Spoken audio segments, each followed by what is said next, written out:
The transport ship docked at Halcyon 7 station without much noise. Among the passengers walking out, one man carried only a single bag over his shoulder. He wore simple dark clothes and moved with calm, measured steps. His name was Tae-young Kim, and he was there to do a job. The station was massive, built in orbit around a neutral planet. Its corridors stretched in every direction, filled with beings from dozens of different worlds. Some walked on 2 legs, others on 4 or 6. Some had scales, some had fur, and some glowed with soft light.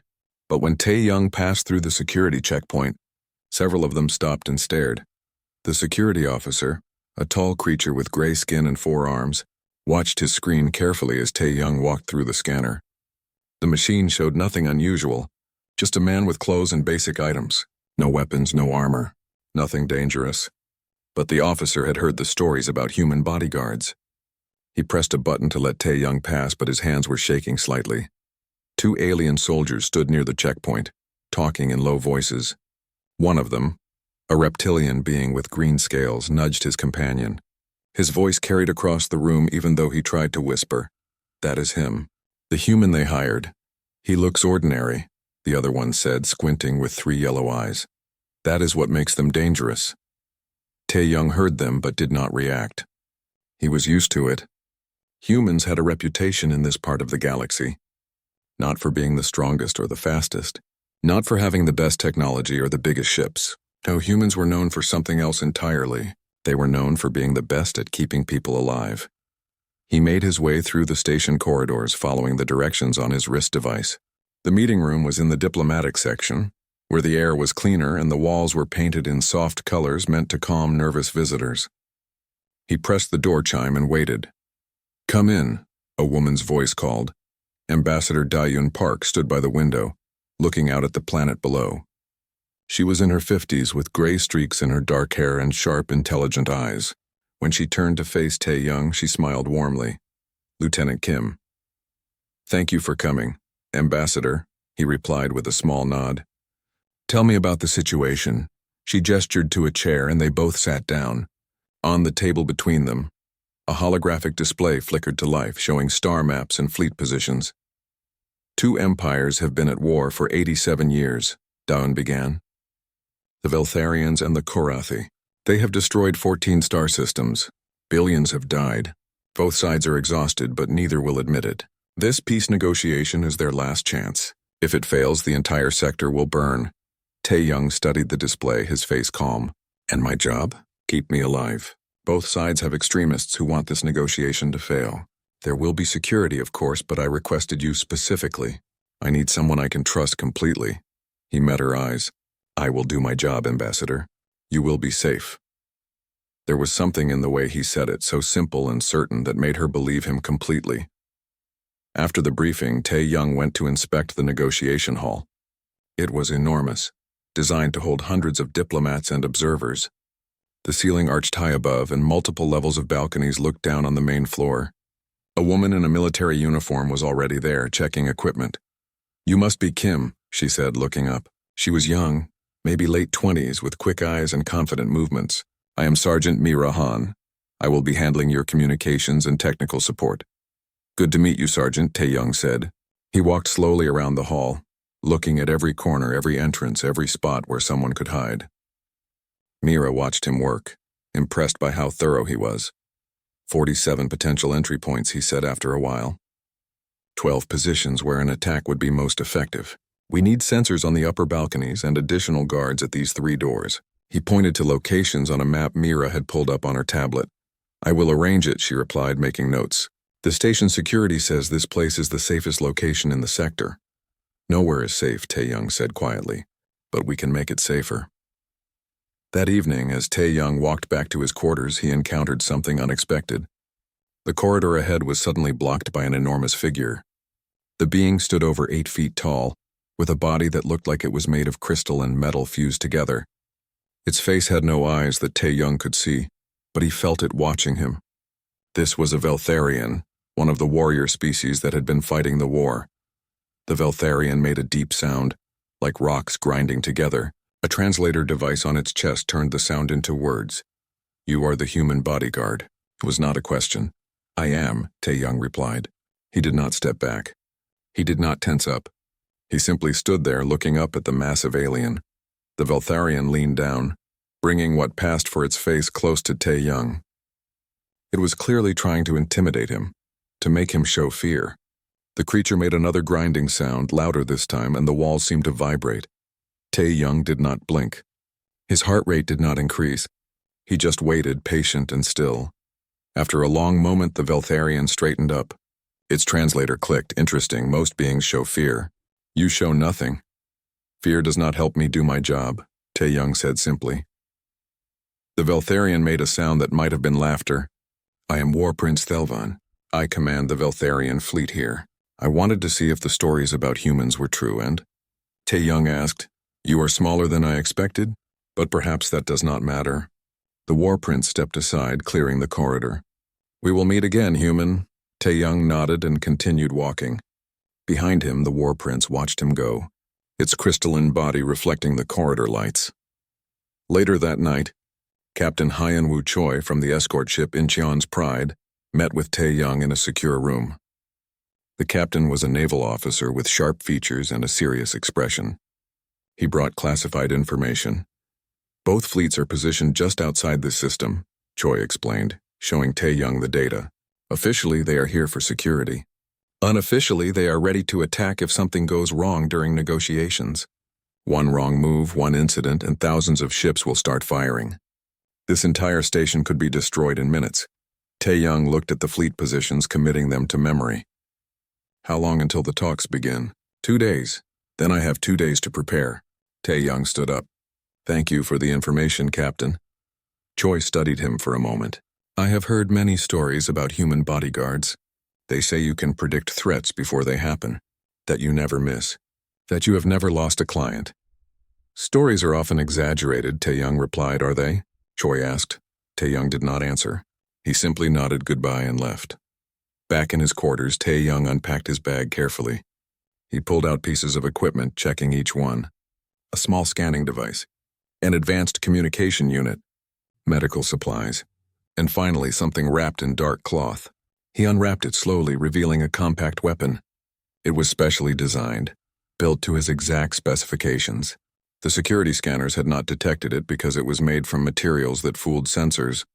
He field stripped the weapon, checked every component, then reassembled it with practiced ease. Then he sat down on the floor and closed his eyes, breathing slowly and deeply. This was how he prepared for every mission. Clear his mind, review the mission parameters, visualize every possible scenario. In his mind, he walked through the negotiation hall again. He saw where people would sit, where threats could come from, how he would respond to each possibility. He practiced it over and over, hundreds of scenarios playing out in his thoughts. This was what made human bodyguards different. Other species relied on strength or technology or numbers. Humans relied on something else. They prepared for everything. They thought through every possibility.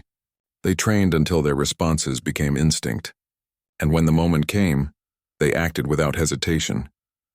Tae-young opened his eyes as the station's artificial night cycle deepened. Outside his window, the planet Halcyon 7 turned slowly below, peaceful and unaware. 2 massive fleets floated in space beyond the system's edge, waiting. In 2 days, representatives from both sides would meet. They would try to end a war that had killed billions, and Tae-young would be there, standing 3 meters behind Ambassador Park, watching everything. He did not know yet that in 2 days, something would go terribly wrong. He did not know that he would face an impossible situation, and he did not know that what he would do in 4 minutes would change the galaxy forever. But he was ready. He was always ready. That was what it meant to be human. The grand negotiation hall looked different when it was full of people. Hundreds of beings filled the space, representing dozens of worlds. Tae-young stood in his position 3 meters behind Ambassador Park, watching everything with calm attention. He had not slept much the night before, but he never did before important missions. Sleep could wait. Right now, his job was to stay alert. The Veltharian delegation sat on one side of the hall, their crystalline bodies catching the light. War Prince Thelvan sat at the center, massive and imposing. Across from them, the Korathi representatives had gathered. They were different from the Veltharians in every way. Where the Veltharians were tall and solid, The Karathi were low to the ground, walking on 4 powerful legs. They had 6 eyes arranged around their heads, and their skin had a purple-gray color that shifted in the light.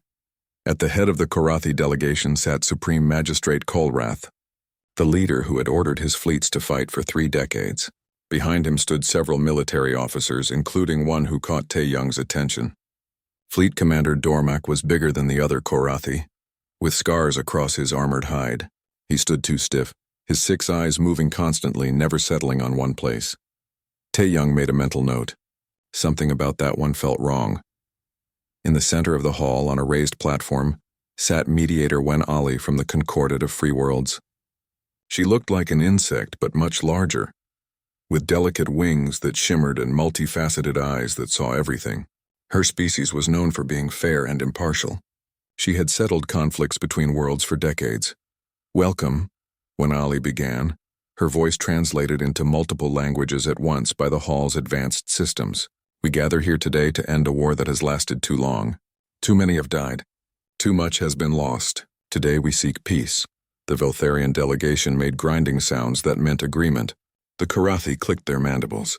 Ambassador Park sat straight and composed, her hands folded on the table before her. Tae-Young could see the tension in her shoulders, but her face showed only calm professionalism. Then War Prince Thelvan spoke, his translator turning his grinding voice into clear words. "The Veltharian Empire seeks peace, but we will not accept dishonor. The Karathi invaded our colonies. They attacked our civilians. They must acknowledge their crimes." Supreme Magistrate Kolrath responded immediately, his telepathic thoughts converted to sound. "The Veltharians lie. They struck first. They destroyed our mining stations. They killed our workers. We demand reparations for 87 years of suffering." The hall erupted in angry sounds. Veltharians and Karathi shouted at each other through their translators. Security forces around the room tensed. Tae-Young did not move, but his eyes tracked every sudden movement. Mira's voice came through his earpiece, quiet and steady. "Biosigns are elevated across the room. No immediate threats detected. Keep monitoring." Tae-Young replied softly, his lips barely moving. "Watch the Karathi military officers, especially the big one." Mediator Wen Ali raised her delicate arms, and somehow the gesture commanded attention. The shouting stopped. "Please," she said. "Accusations help no one. Let us discuss facts. Let us find common ground." The negotiations continued for hours. Both sides presented their positions. Both sides claimed to be victims. Both sides demanded justice. But slowly, carefully, Ambassador Park began to guide the conversation toward something productive. She was skilled at this work, finding small points where both sides could agree. Yes, civilians on both sides had suffered. Yes, both sides wanted the killing to stop. Yes, there might be a way forward. During a break, Tae-Young noticed something. Fleet Commander Dormak left the hall through a side door. 2 junior Karathi officers followed him. Tae-Young tapped his earpiece twice, a signal to Mira. "I see them," Mira confirmed. They went into a private conference room. "I am trying to access the security feeds." Tae-Young kept his position near Ambassador Park, but part of his mind was focused on that closed door. 10 minutes later, the 3 Karathi emerged. They looked nervous. Dormak's eyes swept the room, and for a brief moment they fixed on Tae-Young. Then the fleet commander looked away quickly, too quickly. That evening, after the first day of negotiations ended, Mira came to Tae-Young with information. She looked excited but also worried. "I intercepted encrypted communications between Dormak and his subordinates," she said, showing him data on her tablet. "It took me hours to break the encryption, but I did it. Look at this." The messages were brief but clear. "Operation proceeds as planned. Tomorrow at 14:00 hours during treaty ceremony. Stand ready." Tae-Young read the messages twice. Operation Treaty Ceremony. This was not good. "We need to inform station security and Mediator Wen Ali," he said. "Now." They met with the security chief and Wen Ali in a secure room. Captain Choi joined them, his face grim. The security chief, a 3-eyed being called Tokmar, studied the intercepted messages. "This could mean anything," Tokmar said. "Perhaps they plan to walk out of the negotiations. Perhaps they will make demands, or perhaps they plan violence," Tae-Young said quietly. "Fleet Commander Dormak has been acting suspicious since the negotiations began. His biosigns show stress. He avoids eye contact. He meets secretly with subordinates. This has all the signs of conspiracy. Mediator Wenali's many eyes focused on Tae-young. You have experience with such things? Yes, he replied. I have stopped 3 assassination attempts and 2 bombing plots. I know what planning looks like. Captain Choi leaned forward. What do you recommend? Double the security tomorrow, increase scanner sensitivity, watch every Karathi military officer closely, and be ready for anything. The security chief did not look convinced, but he agreed to increase precautions. Mediator Wenali studied Tae-young for a long moment. I have heard stories about human protectors, she said.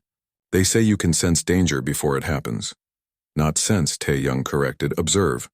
People who plan violence show patterns. They act differently. If you know what to look for, you can see it coming. And you think you see it now? Yes, he said simply. That night, Tae-young did not sleep at all. He sat in the security control room with Mira, watching camera feeds. They studied every Karathi officer who appeared on screen. They noted who talked to whom, who seemed nervous, who kept checking the time. There, Mira said, pointing at a screen. That one just received a message. See how he looked around before reading it? See how he deleted it immediately? Tae-young watched the replay. She was right. Another conspirator, he said. How many do you think there are? At least 6 that I have identified, Mira replied. Maybe more. Tae-young pulled up building schematics, studying the negotiation hall layout. If I were planning an attack, where would I position people? Mira highlighted several locations on the map. These balconies have good sightlines. These exits could be blocked easily. These positions would create crossfire zones. They worked through the night, planning responses to different scenarios. If the attack came from above, if it came from the sides, if someone took a hostage, if bombs were involved, if it was a small team or a large force. Tae-young visualized each possibility, planning his response down to the second. Around 5 in the morning, Captain Choi entered the control room with coffee. He looked at the 2 of them, surrounded by screens and tactical plans, and shook his head. You 2 should rest, he said. We will rest after tomorrow, Tae-young replied. Right now we prepare. Choi sat down with them. The Incheon's pride is on full alert. If something happens, we can provide support. My weapons are hot and my crew is ready. Thank you, Captain, Tae-young said. Let us hope we do not need them. But he did not believe his own words. Something was coming. He could feel it in his bones. Tomorrow at 14 hot hours something would happen, and he would need to be ready. The second day of negotiations began with cautious optimism. Ambassador Park had made real progress. Both sides had agreed to discuss territory boundaries. They had agreed to prisoner exchanges. They had even begun talking about economic cooperation. The war that had lasted 87 years might actually end. But Tae-young noticed that Fleet Commander Dormak looked more tense than ever. The Karathi officer's 6 eyes kept darting to the large clock on the wall. Tarson's 12:13. Time was moving toward 14:01, and Dormak was sweating despite the cool temperature. At 13:30, Mediator Wenali announced that they would now proceed to the signing ceremony. The treaty was not complete, but both sides would sign an agreement to continue peace talks and cease all military operations. It was a symbolic moment. Broadcast to billions across the galaxy, Ambassador Park stood and walked to the signing table. War Prince Thelvan and Supreme Magistrate Kolrath approached from their respective sides. The hall fell silent. Cameras focused on the table. This was history being made. Tae-young moved to his position, 3 meters behind the ambassador. His hand rested casually near his side where his weapon was concealed. His eyes swept the room constantly. Mira's voice was calm and his earpiece all security feeds active, monitoring all channels. Biosigns elevated in Karathi section. Dormak's heart rate is through the roof, stay sharp. Tae-young whispered. The clock on the wall showed 13:58, 2 minutes to 14 Wei.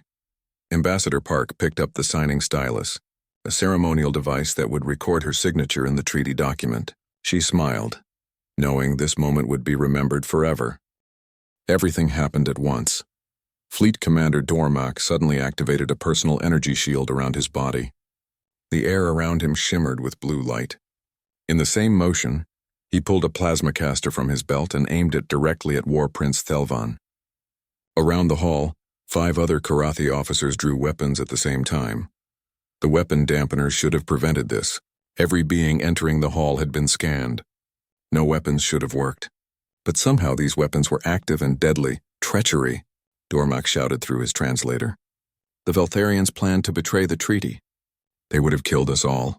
I act to save the Karathi people. It was a lie and a clever one. By attacking first and claiming defense, Dormak hoped to restart the war. His faction had grown rich from the conflict. Peace meant losing power and profit. Better to kill the Veltharian war prince and blame them for betrayal. The hall erupted into chaos. Diplomats screamed and ran for exits. Security forces froze, unable to fire without hitting innocent people. The Veltharian guards raised their weapons, aiming at the Karathi. The Karathi guards aimed back. One shot from either side would trigger a massacre. All of this happened in 3 seconds. Tae-Young moved. His hand went to his concealed weapon and drew it in one smooth motion. His mind processed the situation faster than conscious thought. 6 armed hostiles. Dormak shielded. 4 conspirators positioned around the room. 1 near the south exit, 1 on the east balcony. 2 in the crowd. Primary target holding war prince at gunpoint. Secondary targets preparing to fire. Civilians everywhere. No clean shots. Window of action closing rapidly. Ambassador Park, Tae-Young commanded.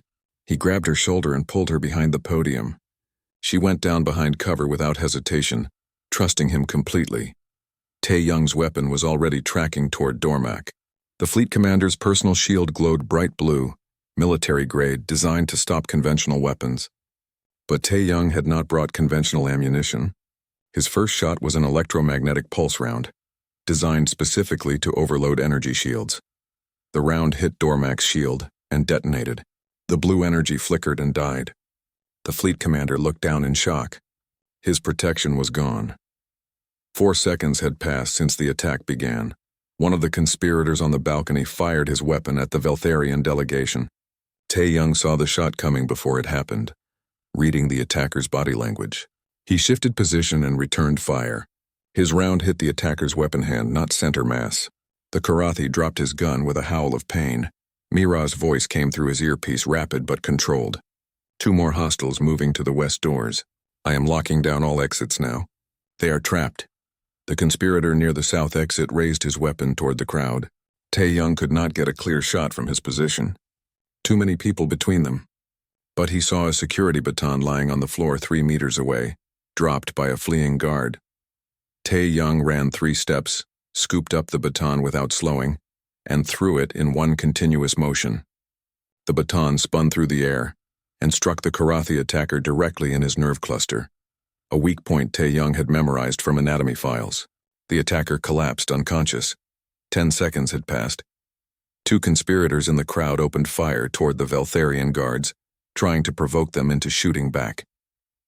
If the Veltharians returned fire into the crowd, the peace would be finished forever. Tae-Young saw the trap. He dropped to one knee, steadied his weapon, and fired twice in rapid succession. Both rounds found their marks. Both attackers dropped their weapons, crying out in pain from shots to their weapon hands. Tae-Young had disabled them without killing them. All exits locked, Mira reported. Station security is moving to secure the conspirators, but we still have the primary threat, she meant Dormak. The fleet commander, now shieldless and desperate, had moved quickly. He grabbed Supreme Magistrate Kolrath and pulled his own leader in front of him as a hostage. His plasma caster pressed against Kolrath's head. Nobody move, Dormak screamed. I will kill him.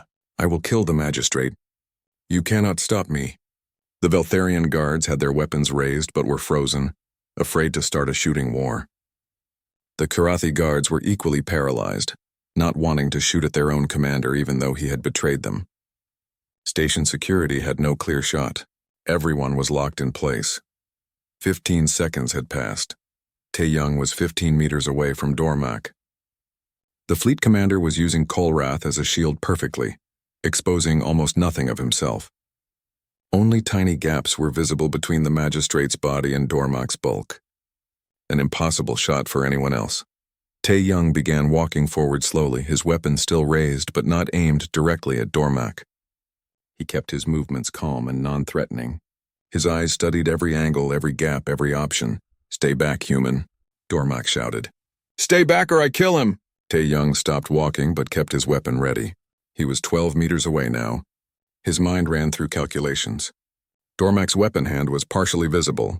There was a gap of exactly 3 centimeters between Kolrath's shoulder and horn. Through that gap, Tae-young could see part of Dormak's weapon arm, but the shot would have to be perfect.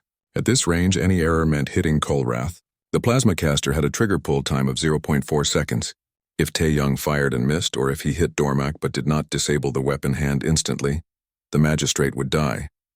Everyone in the hall was watching. Millions were watching on broadcasts across the galaxy. This moment would define everything. If Tae-young failed, the war would continue. If he succeeded, peace might still be possible. 20 seconds had passed. Tae-young's heart rate was 52 beats per minute. He had trained for moments like this his entire life. He had practiced impossible shots 10,000 times. He had prepared his mind and body to act when everything depended on it. He exhaled slowly, emptying his lungs. The weapon in his hands was steady, perfectly balanced.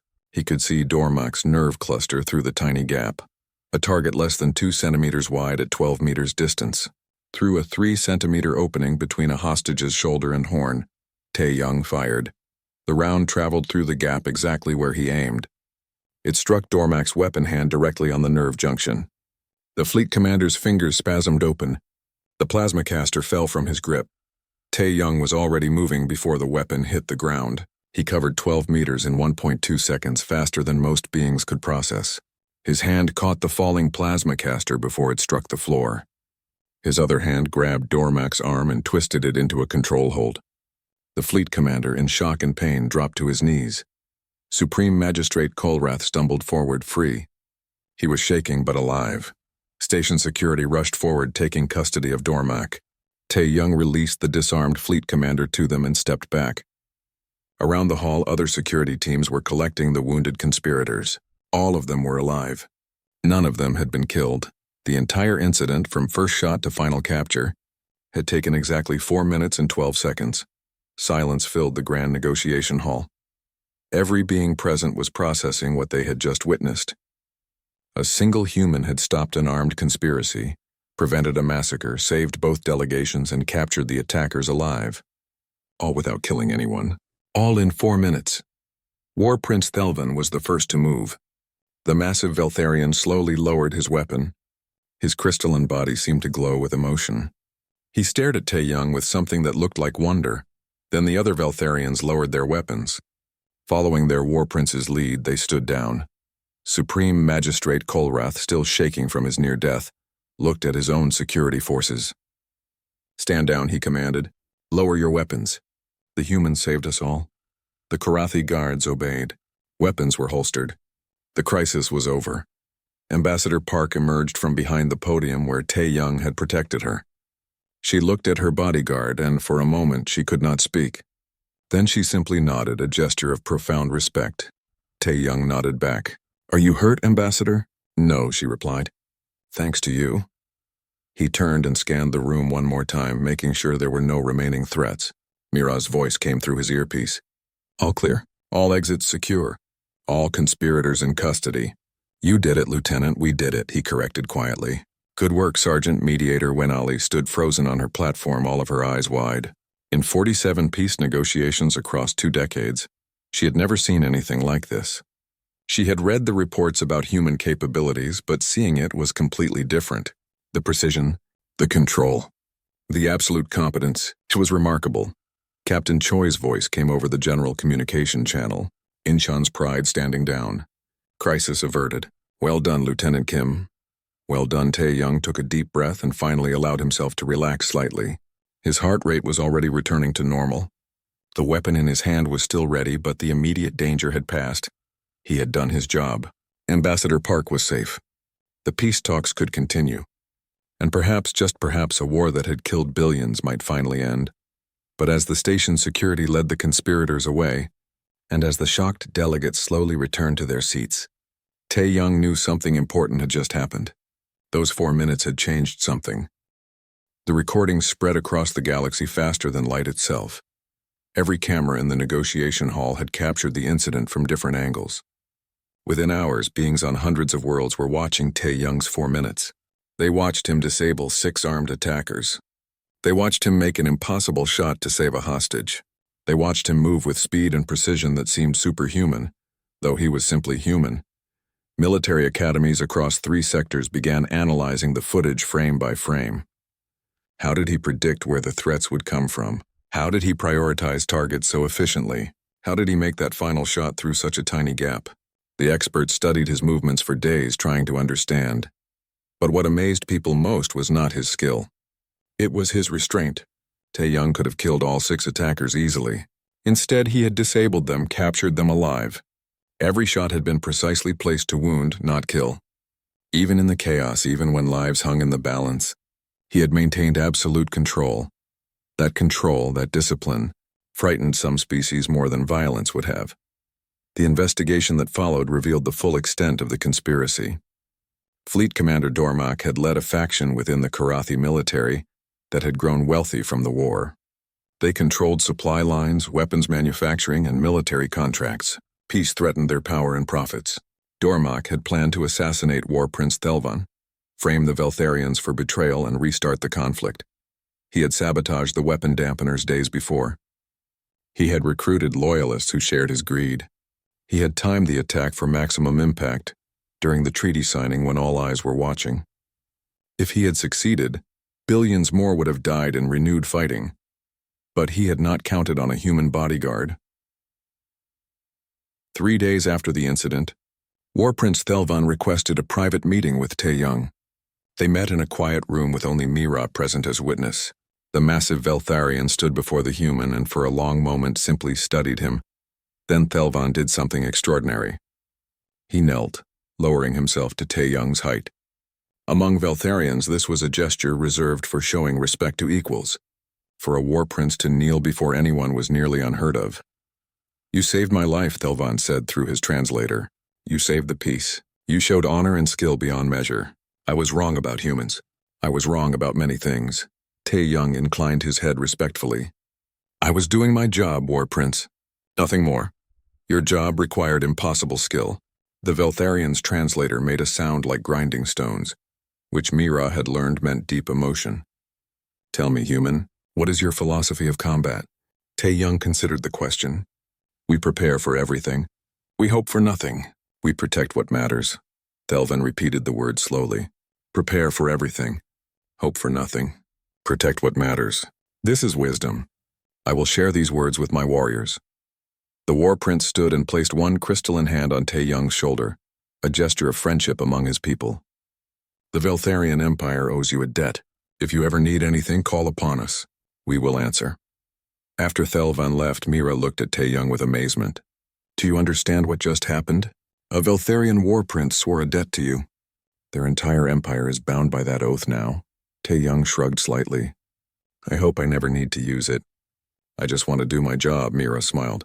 "You are impossible, Lieutenant. You just became the most famous human in 3 sectors, and you act like nothing happened." "Fame does not help me protect people," he replied. Supreme Magistrate Kolrath also requested a meeting. The Karathi leader looked different from before. The near-death experience had changed him. He seemed older, more tired, but also more honest. "You saved my life when one of my own officers tried to kill me," Kolrath said, his telepathic thoughts translated to sound. "I owe you everything. But more than that, you exposed a corruption I had been too blind to see. Dormak's faction had poisoned my military for years.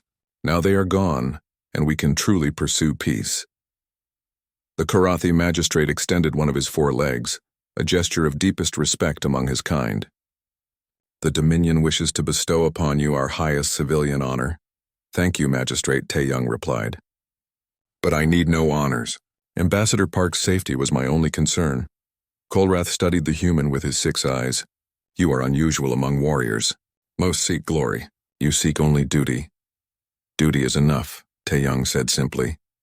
Across the galaxy, the impact of those 4 minutes continued to spread. Human security contractors saw their demand increase by 300%.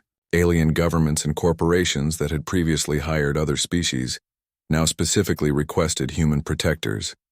The Seoul Defense Academy, where Tae-young had trained, received applications from dozens of alien species wanting to learn human methods. A saying began to spread through space stations and military bases. "Never attack when a human is watching."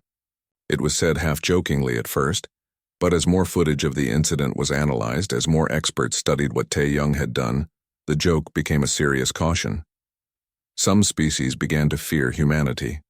If one human could do this, what could many humans do? What if humans decided to use their capabilities for conquest rather than protection? These fears were discussed in council chambers and military briefings across multiple worlds, but those who knew humans well were not worried. They understood something important. Humans could be deadly, yes, but their strength came from discipline, not aggression. From protecting others, not dominating them. The same qualities that made Tae-young dangerous to threats made him safe to those he protected. 3 days after the incident, the peace treaty was finally signed. Both empires agreed to end the war. Prisoners would be exchanged. Borders would be established. Trade would resume. The 87-year conflict that had consumed 14 star systems was over. The signing ceremony was much quieter than planned. Both delegations were somber, aware of how close they had come to disaster. Ambassador Park signed for Earth as a witness. War Prince Thelvan and Supreme Magistrate Kolrath signed for their peoples. Tae-young stood in his usual position, 3 meters behind Ambassador Park, alert as always. Ready as always. When reporters tried to interview him afterward, he declined. His job was not to talk to cameras. His job was to keep people safe. That evening, Captain Choi hosted a small celebration aboard the Incheon's Pride. Only a few people attended. Ambassador Park, Tae-young, Mi-ra, and a handful of crew members. They raised glasses in a toast. To peace, Choi said, and to the human who made it possible. To many humans, Ambassador Park corrected gently, looking at Mi-ra and the ship's crew. This was a team effort, but everyone knew the truth. One human in particular had changed history. Later, Mi-ra found Tae-young alone on an observation deck, looking out at the stars. She stood beside him for a while in comfortable silence. Then she spoke quietly. "Are you okay?" He did not answer right away. When he finally spoke, his voice was soft.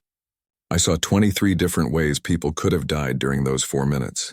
I had to choose the one path where everyone lived. But you did choose it," Mi-ra said. "Everyone lived because of you." "This time," he replied. "But what about next time? What if next time I am not fast enough? Not accurate enough? What if I make the wrong choice?" Mi-ra put her hand on his shoulder. "That is why you are the best, Lieutenant. Because you care about every life. Because you carry that weight. Someone who did not care would not be able to do what you do." He looked at her and nodded slowly. "Thank you, Sergeant." "For everything," she smiled. "We make a good team." "Yes," he agreed. "We do." They stood together, watching the stars as the galaxy slowly absorbed the lesson of those 4 minutes. Humans were not the strongest species. They were not the fastest or the smartest or the most advanced. But they had something special. A dedication to protecting others. A discipline that came from caring deeply. A competence that came from endless preparation. And sometimes that was enough to change everything. 6 months passed. The peace held. Trade routes between Veltharian and Karathi space reopened. Prisoners returned home to their families. The billions of beings who had lived under the shadow of war began to hope for the future again. Politicians argued about territory boundaries and trade agreements, but they argued with words instead of weapons. That was progress. Tae-young returned to Earth for the first time in 3 years. The transport ship landed at Seoul's main spaceport just after dawn. He walked down the ramp carrying the same single bag he always carried, wearing the same simple dark clothes. But this time news cameras were waiting. Reporters shouted questions. People held up signs with his name. Security had to hold back the crowd. He did not stop to answer questions. He just nodded politely and walked through the terminal. Fame made him uncomfortable. He was not a hero in his own mind. He had simply done his job. The Seoul Defense Academy had requested that he give 1 lecture to the current class of students. Just 1. He had agreed because the academy had trained him and he owed them that much. But he made them promise no media would attend. No cameras. No recordings. Just him and the students who wanted to learn. The lecture hall was packed. Human students filled every seat, and several dozen alien students stood along the walls. Young Veltharians, Karathi, and beings from a dozen other species had come to Earth specifically to attend the academy. All because of what one human had done. Tae-young stood at the front of the room feeling slightly awkward. Public speaking had never been his strength. He preferred action to words. But these students deserved guidance, so he would try. Many of you came here because you saw the recordings from Halcyon 7, he began. You want to learn how to do what I did. That is good. Protecting people is honorable work. But I need you to understand something important. He paused, looking at their young, eager faces. What you saw in those 4 minutes was not about being fearless. It was not about being invincible. It was about preparation and discipline and caring more about protecting others than glorifying yourself. A student raised her hand. How do you prepare for something like that? How do you prepare for the impossible? You prepare for everything, Tae-young replied. You study every scenario you can imagine. You train until your responses become instinct. You learn anatomy, psychology, tactics, technology. You practice the skills you might need until you can execute them perfectly under stress. And then when the moment comes, you act without hesitation. Another student, a young Veltarian, spoke up through a translator. But how do you handle the fear? War Prince Thelvan said you showed no fear. Tae-young shook his head. I felt fear. Fear is natural. Fear is your body trying to keep you alive. The question is not whether you feel fear. The question is whether you let fear control you. Training teaches you to act despite fear. Discipline gives you that control. He spent an hour answering questions, sharing what he had learned over years of work. When the lecture ended, the students gave him a standing ovation. He nodded his thanks and left quickly, uncomfortable with the attention. Before leaving Seoul, Tae-young visited one place that mattered deeply to him. The memorial for his fallen squad. It was a simple stone monument in a quiet park, listing the names of 23 humans who had died 7 years ago during a mission that had gone wrong. Tae-young had been the only survivor. He placed flowers at the base of the stone and knelt silently. For a long time, he just stayed there, remembering their faces, their voices, their laughter. They had been his family, and he had failed to protect them. That failure drove him still. It made him train harder, prepare more, never accept that any loss was acceptable. I kept someone alive, he said quietly to the memorial. An ambassador, a war prince, a magistrate. Hundreds of others. I wish you could have been there. I wish I could have kept you alive, too. A voice spoke behind him. Lieutenant Kim, he turned. A young cadet from the academy stood there looking nervous. She wore the uniform of a first-year student. I am sorry to interrupt, she said. I just wanted to say thank you for the lecture and for showing us what we can become if we work hard enough. Tae-young stood and faced her. What is your name, Harin? Cadet Harin Lee, he nodded. Cadet Lee, let me give you one piece of advice.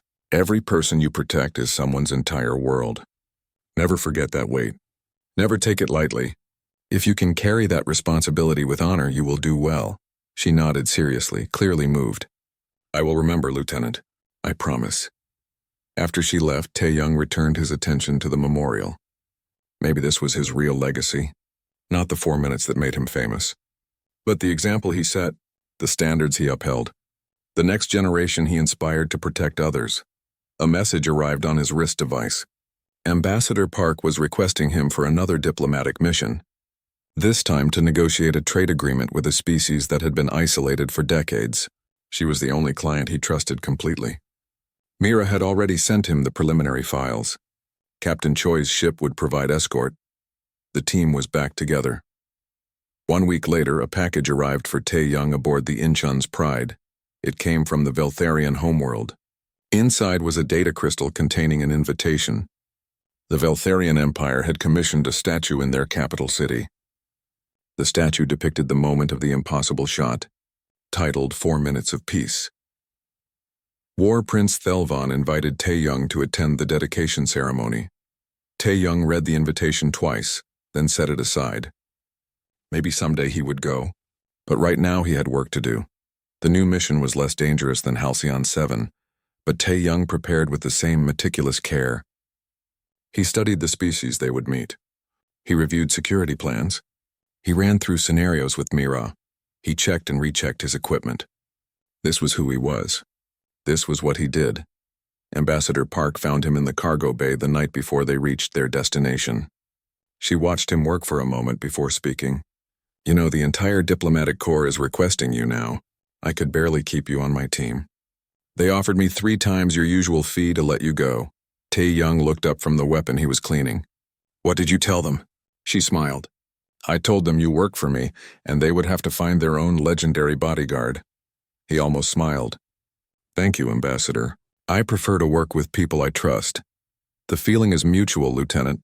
She sat down nearby. Do you ever think about what happened? About how close we came to disaster? Every day, he admitted. I think about the lives that were at stake. The choices I made, the things that could have gone wrong, but they did not go wrong. You made sure of that. This time, he replied, but there will be other times. Other threats. I need to be ready.